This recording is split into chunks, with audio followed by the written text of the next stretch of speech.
448 ప్రశ్న. ఆ, పురుష ప్రమేయం 448. ఆ, పురుష ప్రమేయంతో పుట్టడం శ్రేష్టమా, ఆ, పురుష ప్రమేయం లేకుండా పుట్టడం శ్రేష్టమా? ఆ. మనుషుల పుట్టుక గురించి అడుగుతున్నారు. రైట్. మనుషులు పుట్టుక 2 రకాలు.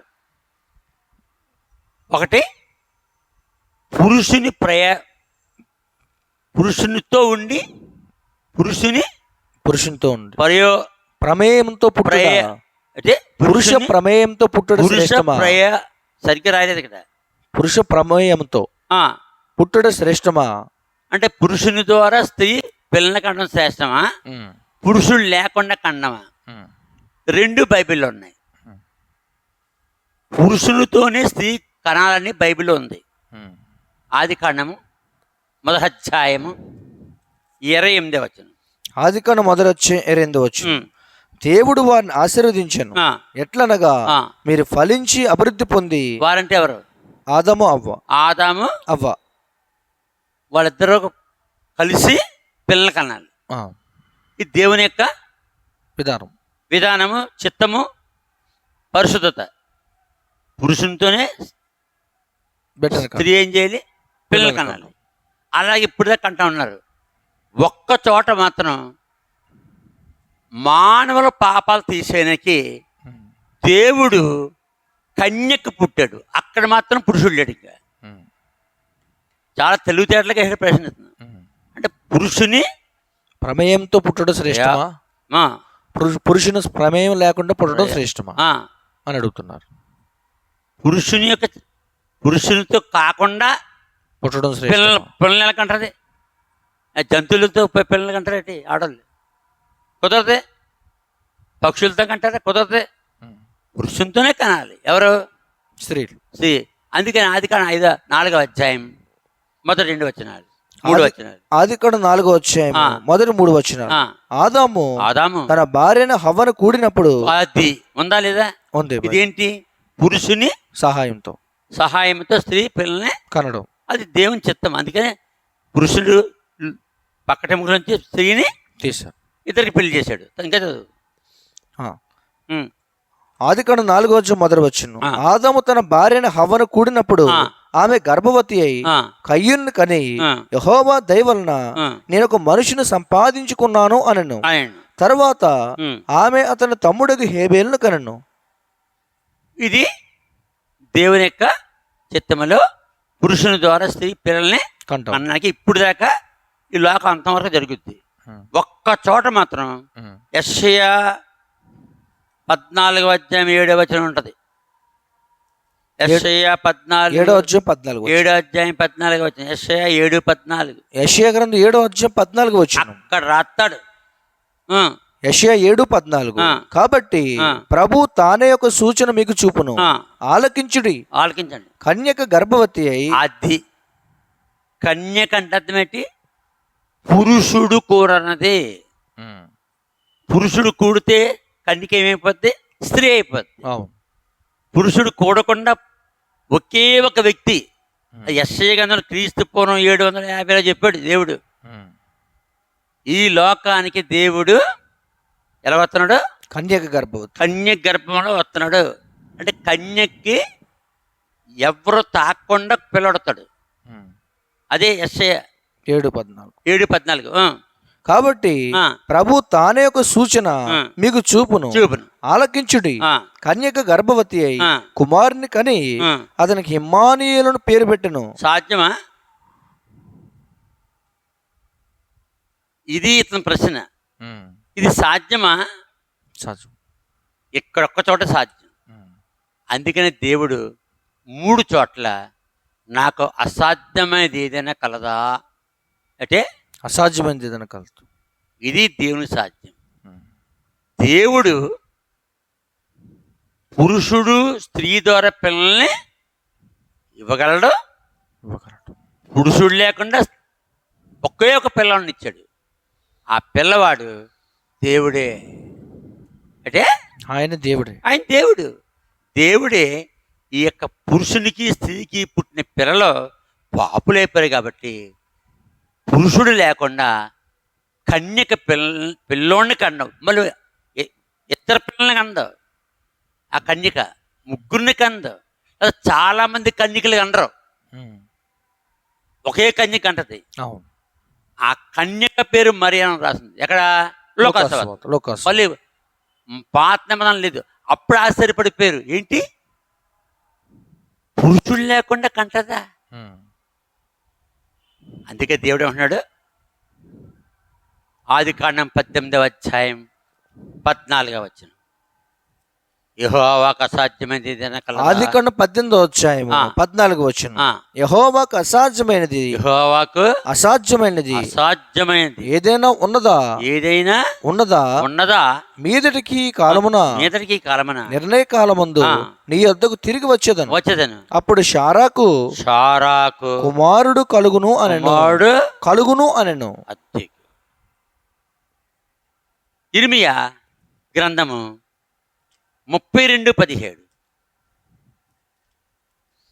ఇర్మియా గ్రంథం 32:17 యెహోవా ప్రభువా సైన్యాలు కలుగు యెహోవా అను పేరు వహించువాడా, శూరుడా, మహాదేవా, నీ అధిక బలము చేతను చాచిన బాహు చేతను భూమి ఆకాశమును సృజించితివి.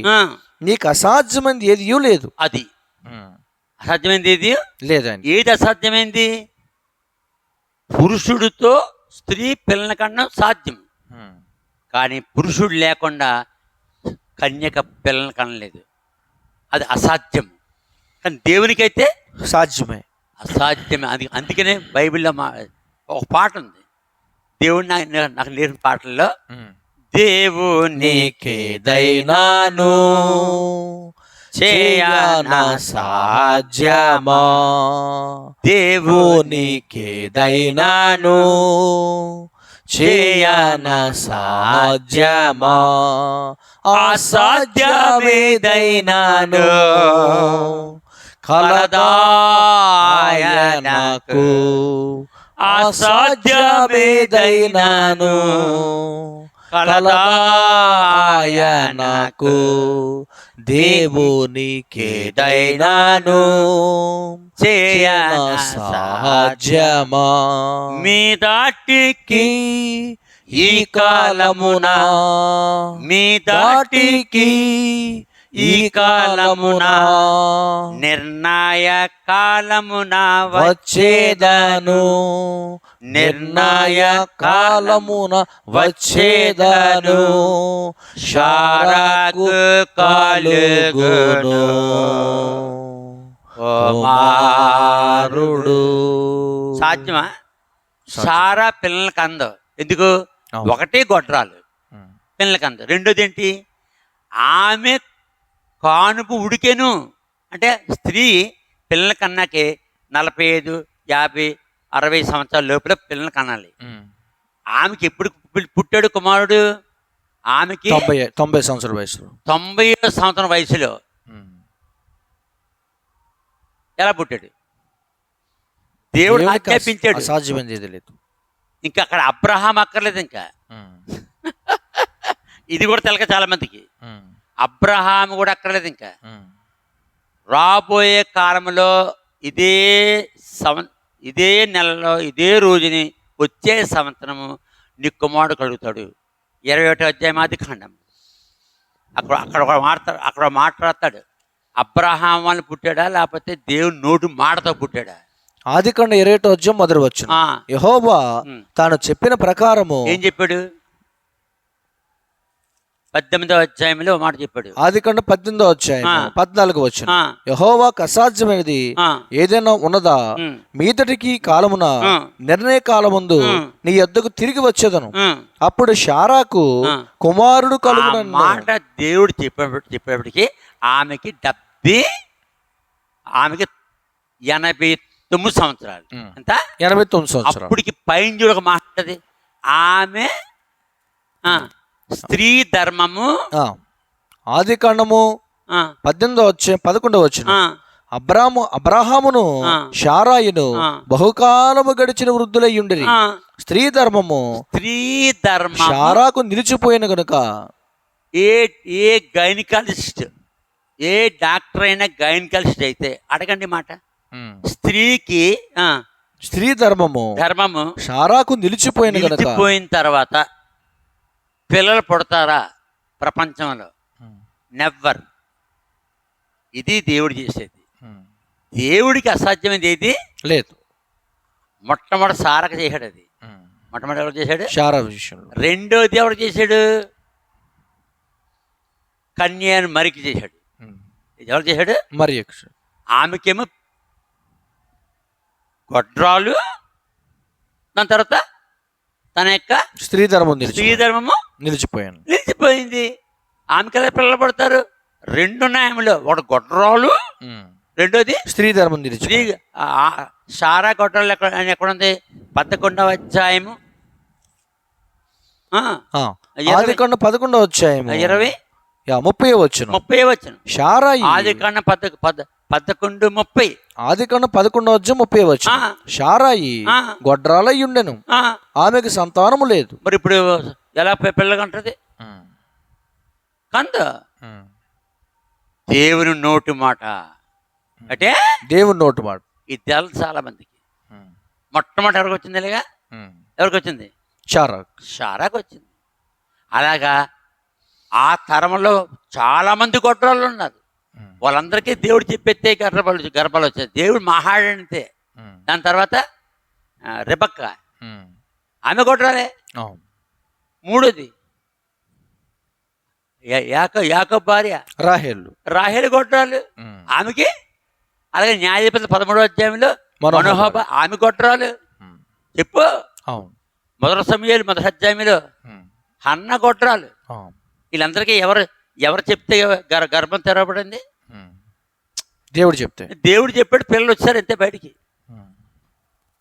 ఇంకా పురుషుని అందుకనే యెహోవాకు అసాధ్యమైంది ఇదేనా? కలదో. ఇంకా ఎలా కిందకి పోతాయి? మనోహ భార్య న్యాయాధిపతులు 13వ అధ్యాయంలో గొడ్రాలు. దేవుడు చెప్పాడంతే పిల్లడు వచ్చాడు. అలాగే కొత్త నిబంధనలో లోకాసువార్త 1వ అధ్యాయంలో వాళ్ళు బహువృద్ధులు. జకరియా ఎలిజబెత్ బహు అంటే అబ్రహాం ఇస్సాక్ కంటే వృద్ధులు. ఇంకా కాలాన్ని బట్టి చూస్తే అబ్రహాము శారా ఎలా పుట్టాడు? ఇప్పుడు ఆమె పేరు ఏం పేరు? ఎలిజబెత్. అంటే జకరియా ఎలిజబెత్ పిల్లలు పుడతారా? జకర్యాకి ఎలిజబెత్ పిల్లలు పుడతారా? పుట్టరు. దేవుడు ఆజ్ఞాపించాడు, యోహాను పుట్టాడు. వీళ్ళందరూ కూడా ఆజ్ఞాపిస్తే పుట్టినోళ్ళు. చాలా చాలా తెలుసుకోవాలి వాక్యంలో. అలాగే వీళ్ళందరూ పెళ్ళైన తర్వాత గొడ్రాళ్ళకు పుట్టారు ఆజ్ఞాపిస్తే. ఇప్పుడు పెళ్ళి కాకుండా ప్రదానం చేయబడిన కన్యక పెళ్ళి అవ్వలేదు. దేవుడు ప్రవచనం కన్య గర్భవతి కుమారునికి అంటది. అప్పుడు అందరూ నూరు అవ్వ ఎంత దేవుడు చూడ మాట్లాడుతున్నాడు.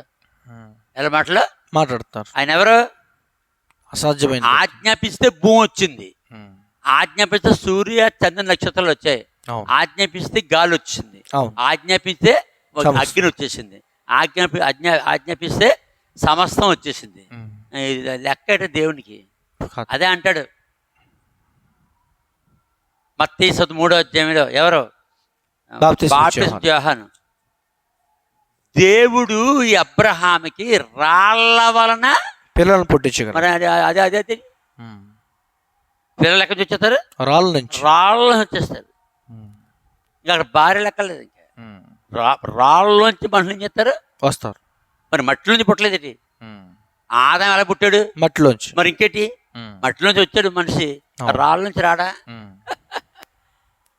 ఇది బైబిల్ అంటే, ఇది దేవుడు అంటే. అందుకనే మహాగణుడు మహోన్నతుడు పరిశుద్ధుడు నిజ నివాసి, మహాగణుడు మహోన్నతుడు పరిశుద్ధుడు నిజ నివాసి.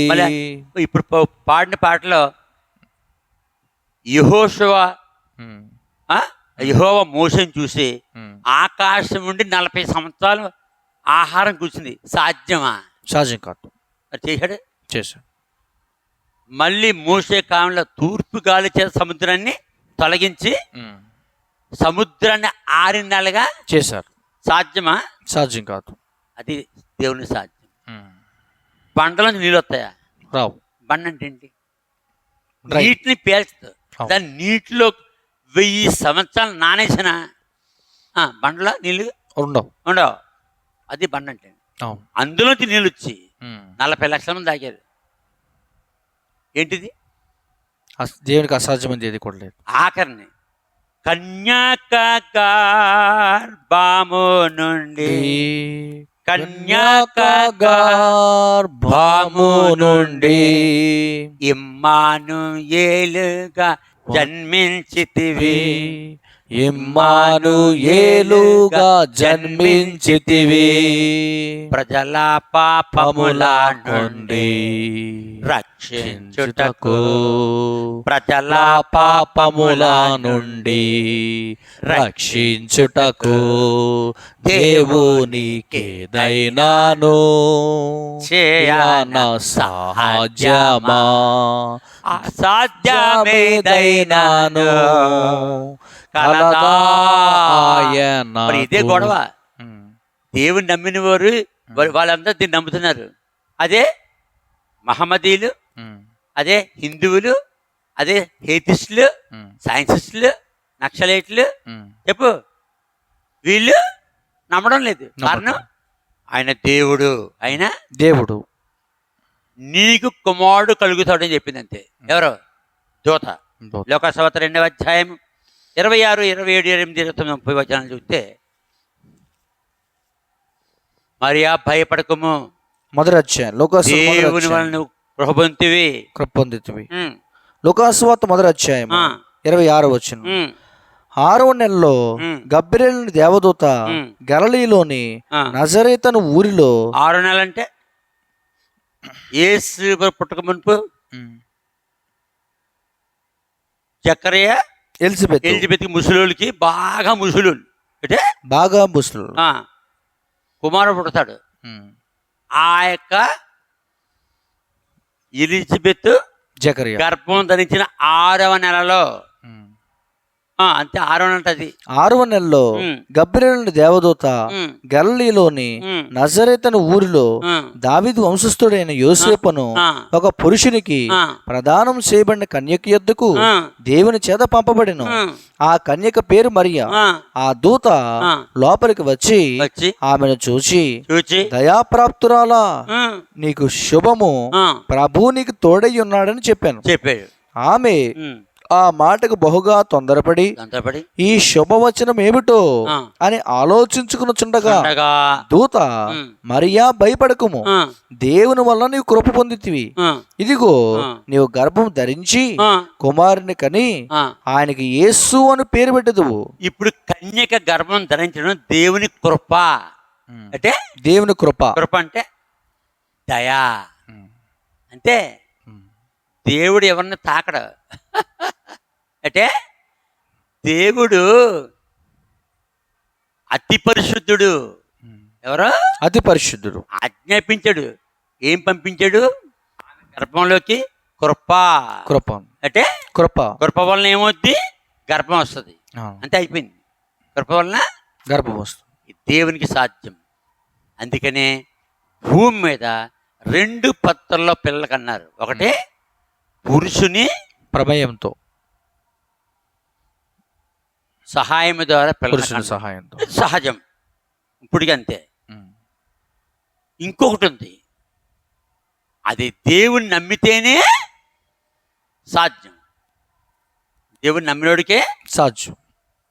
దేవుని నమ్మకపోతే సాధ్యం కాదు. దేవుని కృపను పంపించాడు ఎవరిలోకి?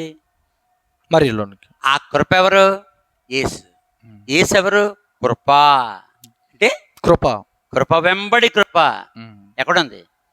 యోహాను సువార్త మొదటి అధ్యాయం. యోహాను సువార్త మొదటి అధ్యాయం 16వ వచనం. ఆయన పరిపూర్ణతలో నుండి ఆయన పరిపూర్ణత నుండి మనమందరము కృప వెంబడి కృపను పొందితిమి. కృప వెంబడి కృపను పొందితిమి. దాని ముందు ఇంకోటి కృప అనే మాట ఉంటుంది చూడు. కృప 12-14 వచ్చిన యోహాను సువార్త మొదటి అధ్యాయంలో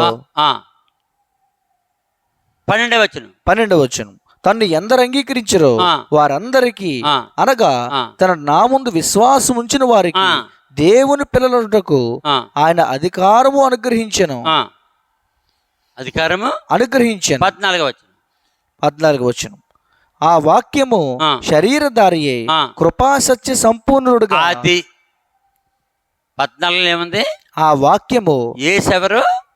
కృపా సత్య సంపూర్ణుడుగా. యేసంటే రక్షకుడు, అంటే పాపులను రక్షించడానికి, పాపుల్ని రక్షించుటకు కన్యమరి గర్భంలోకి ఏం పెడుతున్నాడు దేవుడు? కృప. 14 వచ్చిన మళ్ళీ ఆ వాక్యము శరీరధారి అయి కృపా సత్య సంపూర్ణుడుగా మన మధ్య నివసించను. అది అంటే ఆ యొక్క కృప, ఆ యొక్క కన్యమరి గర్భంలో కృపా సత్య సంపూర్ణుడు. ఆయన కృప సత్య సంపూర్ణ, సత్యము సంపూర్ణుడు, ఏ పాపం లేనివాడు. అందుకని ఏసేమన్నాడు యోహాను 8వ అధ్యాయం 46 నా యందు పాపము మీలో ఎవరు స్థాపించారు? అంటే పాపం లేకుండా పుట్టినవాడు ఎవడు? యేసుక్రీస్తు ప్రభు. కారణం కృప ద్వారా పుట్టినవాడు. అంటే దేవుడు, తండ్రిని దేవుడు కన్యమరి గర్భంలోకి కృపను పంపాడు. ఏం పంపాడు? కృపను పంపించాడు. అదే ఇంకో మాటలా చెప్పాడు, రాశారు, నిన్ను పరిశుద్ధాత్ముడు ఆవరించును. ఆవరించుట అంటే ఆవరించుట, అది కృప. ఆ కృప బట్టి యేసు పుట్టాడు. యేసు ఎవరు? పాపుల రక్షకుడు. ఎవరి పాపమన్నా పోవాలంటే, ఎవరన్నా పరలోకం చేరాలంటే యేసు ప్రభు కదా. పశ్చాత్తాపడి పాపం నిలుపుకుంటే యేసు రక్తం కడుగుతుంది. యేసు రక్తం పరిశుద్ధమైంది, నిర్దోషమైంది, నిష్కల్మషమైంది. కాబట్టి ఇతని ప్రశ్న ఏంటి? చాలా తిరుగుతాట్లుగా హేటతున్నా. ఎలాగా? పురుష ప్రమేయంతో పుట్టడం శ్రేష్టమా, పురుష ప్రమేయం లేకుండా పుట్టడం శ్రేష్టమా? పురుష ప్రమేయంతో పుట్టడం శ్రేష్టమా, పురుష ప్రమేయముతో పుట్టడం శ్రేష్టమా, లేకపోతే పురుష ప్రమేయం లేకుండా పుట్టడం శ్రేష్టమా? పురుష ప్రమేయముతో పుట్టడం శ్రేష్టమా? దేవుని చిత్తంలో శ్రేష్టము. అంతకంటే గొప్ప శ్రేష్టము పురుష ప్రమేయం లేకుండా పుట్టడం. లేకుండా పుట్టినోడు ఎవడు? యేసుక్రీస్తు ప్రభు. అదే చెప్తాడు మత్తయి సువార్త 1వ అధ్యాయము 20వ వచనంలో. 20వ వచనం. మత్తయి సువార్త 1వ అధ్యాయము 20వ వచనం. అతడంటే ఎవరు? యోసేపు ఎవరు? మరియను పెళ్లి చేసుకున్నాకి ప్రదానం చేసుకున్నాడు. అంతేగాని పెళ్లి చేసుకోలేదు కన్నా. అతడు ఈ సంగతులను గూర్చి ఆలోచించుకునుచుండగా. ఈ సంగతులు అతడు ఎవరినైతే వివాహం చేసుకున్నాకి ప్రదానం చేసుకున్నాడు, ఆ కన్యక అయిన మరియకి ఏమొచ్చింది? గర్భం ధరించి. ఎంత సన్యాసి అయినా ఆడు మొగోడైతే పెళ్లి కాకముందు గర్భం ధరించిందని ఎవడు కూడా ఏం చేయడు? వివాహం చేసుకోడు, చంపేస్తారు. అయితేనే మరి ఎంత అవమానం ఉండేది. అందుకే అతను చేస్తాడు. అతడు మత్తయి సువార్త 1వ అధ్యాయం 20వ వచనం. అతడంటే ఇంత చెప్పాలి. అతడంటే కన్యకైన మరియని వివాహం చేసుకుంటకు ప్రధానము చేసుకున్న యోసేపు అని చదవాలి. యోసేపు ఈ సంగతుల గురించి ఆలోచించుకుంటుండగా ఇదిగో ప్రభుదూత స్వప్నమందు అతనికి ప్రత్యక్షమై దావీదు కుమారుడైన యోసేపు. ఇదంతా ఎక్కడ జరుగుతుంది? ఇది పరలోకంలో జరుగుతుంది. ఎక్కడ జరిగింది? పరలోకంలో జరిగింది, భూమి మీదకి వచ్చింది. ఇది భూ సంబంధమైనది కాదు. ఇది కన్యక గర్భవతి అవడం పురుష ప్రమేయము లేకుండా పిల్లోని కన్నం పరలోక సంబంధమైంది. ఇది భూ సంబంధమైంది కాదు. అందుకని దూత వచ్చేసి దూత స్వప్నమందు అతనికి ప్రత్యక్షమై. ఎవరికి? యోసేపుకి. యేసు ప్రత్యక్షమై, దావీదు కుమారుని యోసేపు, నీ భార్యను మరియను చేర్చుకొనుటకు భయపడకుము, ఆమె గర్భము ధరించినది పరిశుద్ధాత్మ వలన కలిగినది. దేవుడెవరు? పరిశుద్ధాత్ముడు. ఆ పరిశుద్ధాత్ముడు కృపను పంపాడు. ఏం పంపాడు? కృపను పంపాడు. ఎవరిలోనికి? మరియలోనికి. ఎక్కడుంది? యోహాను సువార్త 14లో ఉంది. కృపను పంపాడు. యోహాను సువార్త 1:14 సామాన్య సంగతి బైబిల్ అంటే ఆ వాక్యం శరీరధారి అయి. ఇంతకీ వాక్యం ఎవరు? యేసుక్రీస్తు ప్రభు. ఆది యోహాను సువార్త 1:1 ఆది యందు వాక్యం ఉండెను. ఆది యందు వాక్యం ఉండెను. ఆది యందు ఏముంది? వాక్యం ఉండెను. వాక్యము దేవుని యొద్ద ఉండెను. వాక్యము దేవుడై ఉండెను. ఇంతకీ వాక్యం అంటే ఏంటి? దేవుడే వాక్యం. ఆది యందు వాక్యం ఉండెనంటే ఆది యందు దేవుడు ఉండెను. ఆ దేవుడే మళ్ళీ వాక్యమై ఉండెను. వాక్యము దేవుడే. వాక్యము కృపా సత్య సంపూర్ణుడుగా మన మధ్య నివసించాను. అది నీకు దేవుడే తన కృప చొప్పున కన్యమరి గర్భంలోకి ఆత్మస్వరూపుగా వెళ్ళిపోయాడు. అందుకని ఈ ప్రశ్నలో 2 సమాధానాలు ఉన్నాయి. ఒకటి పురుష ప్రమేయము కలిగి ఉండి పిల్లల కన్నా ఆదాము అవ్వల నుండి ఇప్పుడు దాకానే లోకం అంతం అయిపోయే వరకు. రెండోది ఆ పురుషుడు స్త్రీ కలిపి కన్న పిల్లలందరూ పాపులు కాబట్టి ఆ పాపాన్ని తీర్చడానికి దేవుడే మరలా పురుష ప్రమేయము లేకుండా మళ్ళీ ఆయన కృప ద్వారా కన్యమరి గర్భంలో ప్రవేశించి పిల్లోడిగా బయటికి వచ్చి ఆ పిల్లోడికి 8 పేర్లు. పురుషుడు ప్రమేయం లేకుండా కన్యక పుట్టిన కుర్రోడికి 8 డిగ్రీలు. మొట్టమొదటి డిగ్రీ యెషయా 9:6 మొట్టమొదటిది. మనకు శిశువు పుట్టెను. యెషయా గ్రంథం 9:6 ఏలయనగా మనకు శిశువు పుట్టెను. మనందరికీ శిశువు అయిన ప్రపంచం అంతటికి శిశువు పుట్టెను. ఏ శిశువు? పురుషుని యొక్క ప్రమేయం లేకుండా పుట్టేవాడు అందరికీ శిశువు పుట్టెను. రెండోది మనకు కుమారుడు అనుగ్రహించబడి ఆ శిశువు ఏమైపోయాడు? కుమారుడు. మన కుమారుడయ్యాడు. మూడోది ఆయన భుజం మీద ఆయన భుజం మీద ఆయన రాజులకు రాజు ప్రభులకు ప్రభు అన్నాడు. మూడోది. నాలుగోది ఆశ్చర్యకరుడు. ఆయన ఏంటి ఆశ్చర్యం? పురుష సహాయం లేకుండా ప్రమేయం లేకుండా పుట్టడం మరి ఆశ్చర్యం కాదు. అవును. నాలుగోది ఆలోచనకర్త. ఆయన ఎవరు? ఆలోచనకర్త. ఏం ఆలోచించాడు? ఆదాము అవ్వలు పాపం ఏ విధంగా తీసివేయాలి, తినొద్దన్న పండు తిని ఆజ్ఞాతిక్రమం ద్వారా పాపాన్ని తీసుకొచ్చి పాప పిల్లల్ని అన్నారు. ఇంకా ఏం కన్నారు? పాప పిల్లల్ని. ఆ పాపాలు తీసుకుని ఎలాగని ఆలోచించాడు. ఆలోచనకర్త. అది ఆలోచన. ఇప్పుడు పాపం లేకుండా పాపంతో కనబడిన పిల్లలు పాపం లేకుండా తయారు చేయాలి అనే ఆలోచన కలిగి ఉన్నాడు. ఆలోచనకర్త. 5 బలవంతుడైన దేవుడు. ఆయన ఎవరో మనని బలవంతుడైన ఎవరో ఆయన జయించలేరు. ఎవరంటే అర్థమేంటి? ముక్కోడి దేవతలు కానీ, సాతాను కానీ, పాహపురుషుడు కానీ ఆయన్ని జయించలేరు. బలవంతుడైన దేవుడు. ఎన్నోది? ఏడోది. బలవంతుడైన దేవుడు. తర్వాత నిత్యుడగు తండ్రి. అద్దుగో. ఎన్నోది? 8. నిత్యముండే తండ్రి శిశువుగా వచ్చాడు. తర్వాత సమాధానకర్తగా అధిపతి. ఆయన సమాధానకర్త. అందుకని ప్రతి దానికి షాలోమ్. ఇశ్రాయేల్ దేశంలో ఏం పిలుచుకుంటారు? షాలోమ్. సమాధానము. సమాధానంగా వచ్చాడు అంటే పాపి అయిన మానవుడికి అతి పరిశుద్ధమైన దేవునికి మధ్యన సమాధానం కూర్చాడు. ఎవరో? ఈ యొక్క వాక్యమనే కృప.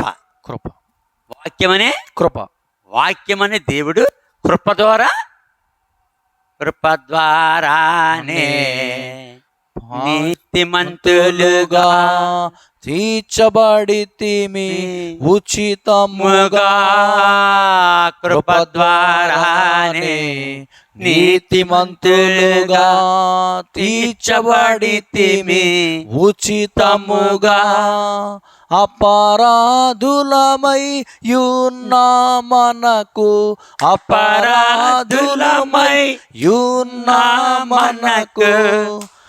క్రీస్తు ద్వారా కలిగెనుగా, క్రీస్తు ద్వారా కలిగెనుగా. ఓ ప్రభువా ఇది నీ కృపయే, గొప్ప క్రయము ద్వారా కలిగే.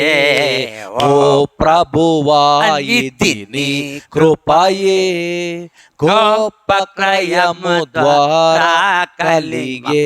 సామాన్సం తెట్టిది పోతే పోయి భలే ప్రశ్న వేసాడులే.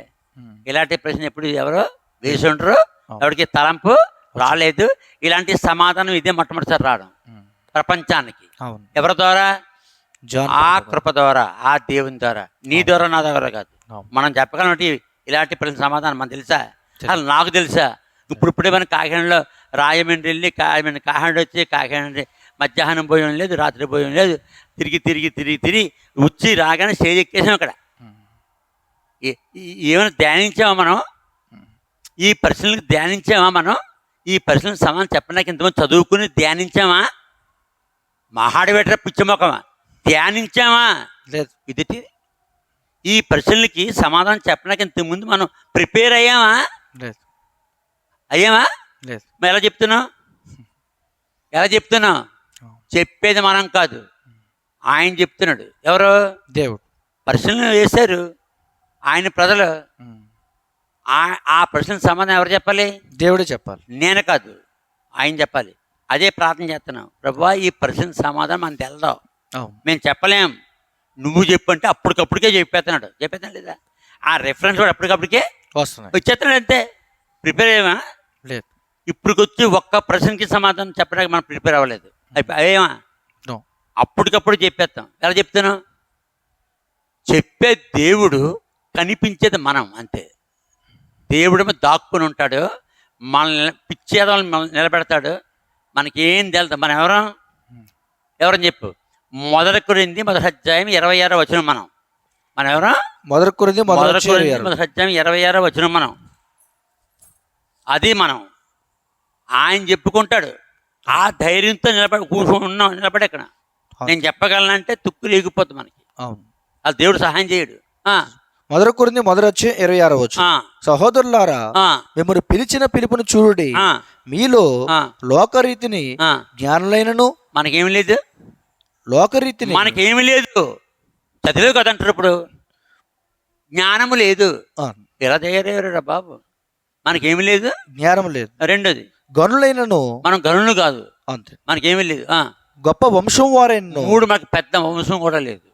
4 అనేకులు పిలవబడలేదు, కానీ ఏ శరీరయు దేవుని ఎదుట అతిశయింపకున్నట్లు జ్ఞానులను సిగ్గుపరచుటకు లోకములను వెర్రివారిని. మనం ఎవరు? వెర్రివారిని. మనం ఎవరు? వెర్రివారు. ఇక్కడ నిలబడ్డాం. ఇప్పుడు కూర్చున్న మనం ఎవరు? వెర్రివారిని. కూర్చున్నా మనం ఎవరు? వెర్రివారు. 4 ఎర్రోళ్ళు. 5 ఏర్పరచుకుని ఉన్నాడు. బలవంతులైన వారిని సిగ్గుపరచుటకు లోకములో బలహీనులైన వారిని దేవుడు ఏర్పరచుకుని ఉన్నాడు. మనం ఎవరు? బలహీనులము. 5ది. 6ది ఎన్నికైన వారిని వ్యర్థము చేయటకు లోకములో నీచులైన వారిని. మన ఎవరు? నీచులైన వారు. ఎన్నది? 6 మన నీచులు. తృణీకరించబడిన వారిని. మన ఎవరు? 7ది తృణీకరించబడిన వారు. మనల్ని ఎవరి లెక్క చేస్తాడయా? మనల్ని ఎవరి లెక్క చేస్తాడు? మన ఎవరు? తృణీకరించబడిన వారిని. 7ది తృణీకరించబడిన వారిని. 8ది ఎన్నిక లేని వారిని. 8ది ఎవరు? మనం ఎన్నిక లేని వారిని దేవుడు ఏర్పరచుకుని ఉన్నాడు. మొత్తం 8 రకాలని భ్రష్టత్వం కలిగి ఉన్న వారిని ఏర్పాటు చేసుకున్నాడు. ఆయన ఏర్పాటు చేసుకుంటే ఆయన చూసుకుంటాడు. పేతురు ఎవరు?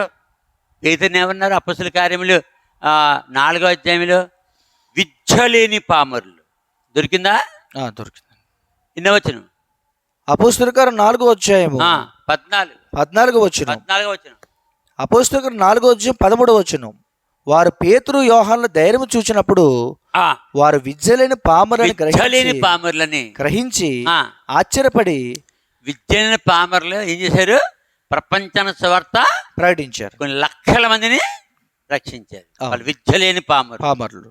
తర్వాత గ్రహించి ఆశ్చర్యపడి వారు యేసుతో కూడా ఉండిన వారని. అది యేసెవరు? కొలస్సీ 2:3 ఏసుతో ఉన్నారంట వాళ్ళు. ఆ విద్యలేని పామరులు ఇన్ని లక్షల మంది రక్షించినాకి, ఇన్ని పత్రికలు రాయనాకి, ఈ మత్తయి, మార్కు, లూకా, యోహాను సువార్త, 1 పేతురు 2 పేతురు రాయనాకి వాళ్ళు విద్యలేని పామరులు. కొలస్సీ 2:3 బుద్ధి జ్ఞానముల సర్వ సంపదలు, జ్ఞాన సర్వ సంపదలు ఆయన యందే గుప్తములు, యేసు ప్రభువులోనే గుప్తములై ఉన్నవి. మరి యేసు ప్రభు ఏం చదువుకున్నాడు? అలా బడికే వెళ్ళలేదు. ఎక్కడుంది? మార్క్స్ వార్త 6వ అధ్యాయంలో చదువుకొని ఇతనికి పాండిత్యం ఎలా అభ్యించను? అది మార్క్స్ వార్త 6వ అధ్యాయం 2వ వచనం. విశ్రాంతి దినం వచ్చినప్పుడు ఆయన సమాజ మందిరంలో బోధింపనారంభించాను. అనేకులు ఆయన బోధ విని ఆశ్చర్యపడి ఈ సంగతులు ఇతనికి ఎక్కడి నుంచి వచ్చాను, ఇతనికి ఇయ్యబడి జ్ఞానం ఎట్టిది, ఇతని చేతుల వలన ఇట్టి అద్భుతములు చేయబడుచున్నవి, ఇదేమి ఇతడు మరియ కుమారుడు కాడా? ఇతడు యాకోబు, యోసే, యూదా, సీమోను అనివారు సహోదరుడు వడ్లవాడు కాడా? ఇంకా ఇతని సోదరీమణులందరూ మనతో ఉన్నారు కారా? మనతో ఉన్నవారు కారా అని చెప్పుకొనొచ్చు ఆయన విషయమై. ఎవరి విషయమై? యేసుక్రీస్తు విషయమై అభ్యంతరపడిరి. ఏం పడ్డారు? ఏం పడ్డారంట? అభ్యంతర పడ్డారు. ఇంకా అభ్యంతర పడితే ఏంటి? ఇంకా ఆయన ఎవరు లెక్క చేస్తాడు? ఇంకా అభ్యంతర పడ్డారు లేదా? అవును, అభ్యంతరపడ్డారు. అభ్యంతర యోహాను సువార్త 7:15 యోహాను సువార్త 7:15 యోహాను సువార్త 7వ అధ్యాయం 15వ వచనం. యూదులు అందుకు ఆశ్చర్యపడి చదువుకోనని ఇతనికి ఏమీ లేదు. అతనికి చదువు లేదు. యేసు ప్రభుకి ఏమీ లేదు. చదువుకోనని ఇతనికి దేవుని చదువు ఎందుకు అవసరం? ఇప్పుడు ప్రపంచంలో 10,000 భాషలు, అవి గూగుల్లో కొడితే 7,000 చిల్లర వస్తున్నాయి. ఈ భాషలన్నీ ఎవరు మార్చారు? దేవుడు మార్చారు. మరి ఏం చదువుకున్నాడు ఆయన? ఏం చదువుకోలేదు. మరి అన్ని భాషలకి లిపి ఎవరు రాశారు? ఎవరిస్తున్నారు లిపి? దేవుడే. లిపి అంటే ఏంటి? అక్షరాలు. అవి కలపడమా? ఆ లిపి ఎవరిస్తున్నారు? దేవుడే జ్ఞానం. ఆయన ఏం చదువుకున్నాడు? అదే అన్నారు ఆంధ్ర యూనివర్సిటీలో ప్రొఫెసర్స్ ఎక్కడే ఉంటాయి ఇంటికి. చింతపల్లి సాల్ మనోహర్గా ఆయన ఏం చదువుకున్నాడో ఆ బయోడాటా మా పంపించండి అన్నారు మీటింగ్ ముందు. నా బయోడాటా చెప్తే నన్ను ముడ్డు మీద తన్ని పంపించేది. వాళ్ళెవరో ప్రొఫెసర్స్. ఇంకా ఇంగ్లీష్ మొదలెట్టాడంటే నేను పరిగెట్టాలి. నాకు ఇంగ్లీషే రాదు. కానీ ప్రపంచం అంతా తిరిగాను ఇంగ్లీష్ మాట్లాడి. ఇక నేను ఇంగ్లీష్ మాట్లాడుతుంటే ఆ రష్యన్స్, దాని తర్వాత ఆ టర్కీ వాళ్ళు, ఇంకా ఆఖరికి ఇంక నన్ను ఎలా పొగిడారంటే ఆ రష్యా సైన్సిస్టులు, ఆ యొక్క టర్కీ ప్రజలు ఆ బస్సుల్లో నేను ప్రయాణం చేస్తున్నప్పుడు ఎక్కడికి టర్కీ దేశం నుండి అరారత పర్వతం రష్యా వెళ్తున్నప్పుడు, you talking big English, I talking small English అని ఒప్పుకున్నారు. అంతొచ్చు ఇంగ్లీష్ వాళ్ళకి. Big English, small English. నాకు ఇంగ్లీష్ కాదు. మొత్తం ఆసియా, ఐరోప్, ఆఫ్రికా అనేది చెప్పాను. నన్ను ఎక్కడికి వెళ్ళి ఇంగ్లీష్లోనే మాట్లాడాలి, ఇంగ్లీష్లోనే జవాబు తీసుకోవాలి. నాకు ఎలాగ అర్థమైంది? మరి అదే దేవుడు చేసేది. విద్య లేని పాపనులు. ఎప్పుడైతే వాళ్ళు నా బయోడేటా అడిగారో, ఎందుకు వాళ్ళకి నేను లెసన్ ఇవ్వాలి. అయితే లెసన్ ఇవ్వాలి. ఎందుకు వాళ్ళకి తెలియని విషయాలు చెప్పాలి. ఎవరికి తెలియని విషయాలు చెప్పాలి? Professors, double PhD, triple PhD. వాళ్ళ మొక్కలోనే వాళ్ళకి కాంతి ఉంటుంది. వాళ్ళు చదివింది మొక్కలోనే కనబడుతుంది. వాళ్ళు కింద చూడరు. అంత చదువుకుంటే కిందకు చూడరు తెలుసా? ఇదిగో అంటే ప్రపంచం నా చేతిలో ఉందని. ఆ ప్రపంచం అంతా బుర్రలో పెట్టుకోవడం వల్ల ఎంటుకలు ఏమైపోయి ఊడిపోయి. మరి నాకేమో నెత్తిన ఎంటుకలు ఉంటాయి. మరి ఇప్పుడు ముసలి అయిపోయి ఊడిపోయి, కానీ చాలా ఎంటుకలు ఉంటాయి నాకు. అప్పుడు దేవుడు తలంపించాడు నాకు. ఏమని? నేను ఏం చదువుకున్నానో స్టేజ్ మీద చెప్తాను. ఆ ఆంధ్ర యూనివర్సిటీ, విశాఖపట్నం ఆంధ్ర యూనివర్సిటీ కంపస్లో ఈ మ్యాప్ కట్టాను. ఇదే మ్యాప్, ఈ మ్యాప్ కట్టాను. ఇది చూడగానే అర్థమైపోతే ఎవరికైనా సరే నేను ఎవడను. అది చూసేటప్పటికి వాళ్ళకి మతమైంది. ఫస్ట్ డే మొట్టమొదటి రోజుని 6 అవర్స్, ఎన్ని గంటలు? 6 గంటలు. అందుకనే నా వర్తమానాలు గంటలు ఉండడం వల్ల మరి చేపలు అమ్ముకునే వాళ్ళు రావటం లేదు. మాకు 3 గంటలకి చేపలు అమ్ముకోవాలండి. అది ఎంతమంది వద్దురు మనకి. ఇక నా దాడికి ఆగలేక ఎవరికారు పారిపోతామే కదా. ఇలాంటి మాటలు ఎవరు చెప్తారు అసలు? వాళ్ళకి వినలేక పారిపోతుంది. వాళ్ళకి పెట్టగలరు చెప్పి ఊరుకోలేదు తప్ప ఇలాంటి ఈ చూడగానే వాళ్ళకి అర్థమైపోయింది. మొట్టమొదట మనుషులు ఎక్కడ పుట్టాడో, ఏదైనా తోటలో దేవుడిలా చేశాడో, భాష ఎలాగొచ్చాయో భూమి మీదకి, ఈ సృష్టి ఎలాగొచ్చిందో మొత్తం 6 అవర్స్ ఏకతాటికి వెళ్ళిపోయాను. ఫస్ట్ డే అయిపోయింది. మళ్ళీ ఒక రోజుకి 6 గంటల సేపులో 10 సార్లు అంటాను. ఏమని? నేను తప్పు చెప్తే నాకు గుండు గీసేయండి, మీరు తప్పు చెప్తే మీకు గుండు గీసేస్తాను. ఎలా ఉంటుంది అప్పుడు? అసలే వాళ్ళకి ఇంటికి ఉండవు. ప్రొఫెసర్స్ని అదే మొట్టమొదటిసారి చూడటం నేను 1996లో చూశాను ప్రొఫెసర్స్ని. ఇక్కడే ఉంటే ఇంటికులు నా సాహస అందరికి ఇక్కడికి ఉన్నాయి. ప్రొఫెసర్ అంటే సార్ ఇక్కడికి ఉంటాయి ఇంటికులు. మీరు ఏంటి అర్థం కాదు. ఆడ చదివిన చదువుకి రాత్రుళ్ళు పగలు చదువుతారంట. అంటే రాత్రుళ్ళు పగలు చదువుతారు. అది ప్రొఫెసర్ ఆవిడ పిహెచ్డీ రాదని ఇంటికులు ఉండవు. ఇప్పుడు జరగలేదు. రెండో రోజు మళ్ళీ చెప్పాను. మళ్ళీ రెండో రోజు 6 అవర్స్. నేను చెప్పిన తప్పైతే మీరు నాకు గుండు గీసేయండి, మీరు చెప్పే తప్పైతే మీకు గుండు గీసేస్తాను. ఎలా ఉంటుందండి వాళ్ళకి? మా కంపస్లోకి వచ్చేసాడు, తప్పు చెప్పకపోతాడా గుండు గీసేద్దామని చెప్పి వాళ్ళకి మంటలు వేసిపోయింది. వాళ్ళకి మంటలు దేవుడే మంటలు గించాడు. కోపం వచ్చేది. నాకేం 35 సంవత్సరాలు, వాళ్ళకేమో 45, 46, బిలో 50, బిలో 50. నాకన్నంత వయసులో ఉన్నాడు. చాలా చదువుకున్న వాళ్ళు. ఎవడ కారు వేసుకోడు ఆడు వచ్చాడు. అప్పుడు నాకు కారే లేదు. అంటే నాకు కారు లేదు. ఎవడ కారు ఆడు వేసుకొచ్చాడు విశాఖపట్నం. అంటే ప్రొఫెసర్స్ అందరూ ఆ యూనివర్సిటీకి. రెండో రోజు మీటింగ్ అయిపోయిన తర్వాత మొత్తం మ్యాప్ ఎక్కడెక్కడ ఏముందో మొత్తం చెప్పేశాను. అప్పుడు నేను అన్నాను, నిన్న మీరు నా కవర్ పెట్టారు ఏంటి బయోడేటా, నా బయోడేటా ఏంటో రాసిమ్మని. నా బయోడేటా నేను స్టేజ్ మీద చెప్పుకుంటున్నాను. మీకులాగా నేను చదువుకోలేకపోయాను. 1972 సంవత్సరంలో జై ఆంధ్ర అంటే స్ట్రైక్ మూమెంట్లో ఇంట్లోంచి పారిపోయాను. ఇంట్లోంచి పారిపోయినోడిని ఇవన్నీ తిరిగి ఇక్కడ ప్రత్యక్షమయ్యాను. నేను చదివింది 10th క్లాసు, ఇంటర్మీడియట్ 3 నెలలు చదివాను. అంటే 3 నెలలు అంటే జూన్, జూలై, ఆగస్టు, సెప్టెంబర్లో జయేంద్ర స్ట్రైక్ వచ్చింది 1972లో. అప్పుడు నాకు కరెక్ట్గా 19 సంవత్సరాలు. ఎంత? 19 సంవత్సరాలు. ఇంట్లోంచి పారిపోయాను మా అమ్మకి నాకు పడక.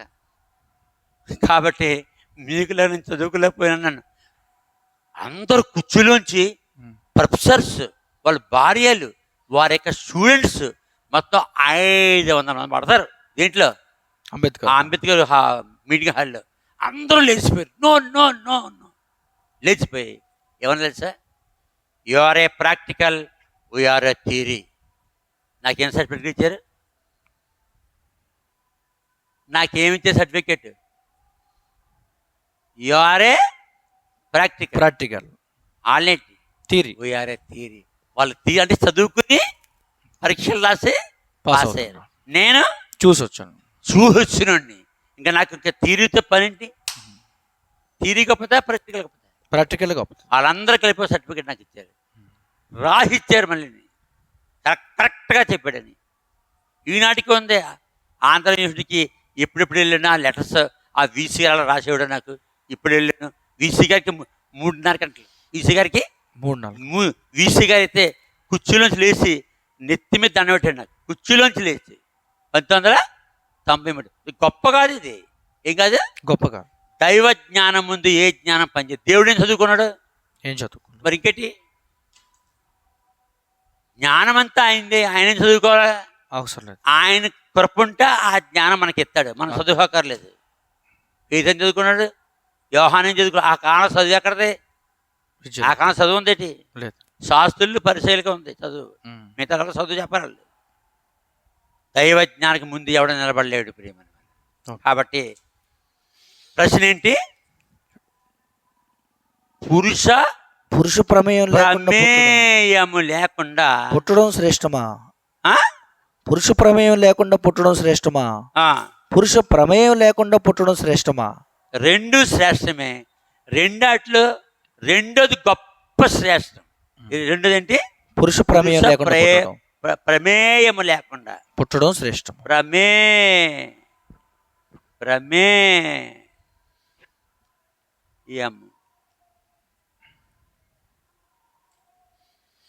రెండోది లేకపోతే రెండోది అంటే ఏంటి?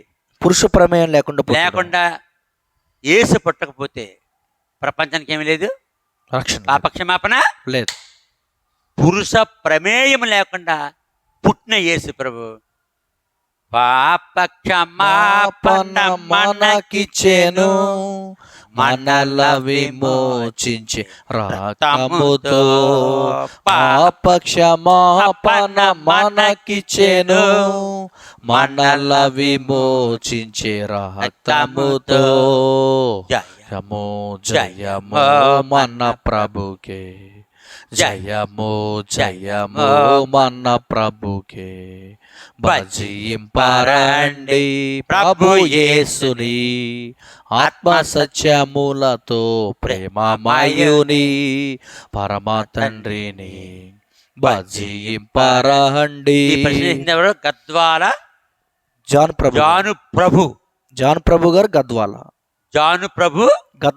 గద్వాల నేర్చుకోవాలి. ఇలా ప్రపంచంలో ఎవరికైతే ఉంది ప్రశ్న, ఇంత గొప్ప ప్రశ్న ఎప్పుడు ఎవరు ఇప్పటికొచ్చి ఎక్కడా వేయలేదు ఎవరికి. ఈ దేవుని చిత్తం ఇది. కాబట్టి ఈ విధంగా ఆయన తెలుసుకోవాలి. పురుష ప్రమేయముతో పుట్టిన వాళ్ళు మనమందరం, మనుషులందరూ. పురుష ప్రమేయము లేకుండా పుట్టింది దేవుడు. ఇదే దేవుడు యేసుక్రీస్తు ప్రభు. ఆ దేవుడికే యేసు అని పేరు పెట్టబడింది. తన ప్రజలను వారి పాపముల నుండి ఆయనే రక్షించను కనుక యేసు అని పేరు పెట్టదు. మత్తయి సువార్త 28 అని తెలుసుకోవాలి. జాను ప్రభు గద్వాల అయిపోయింది.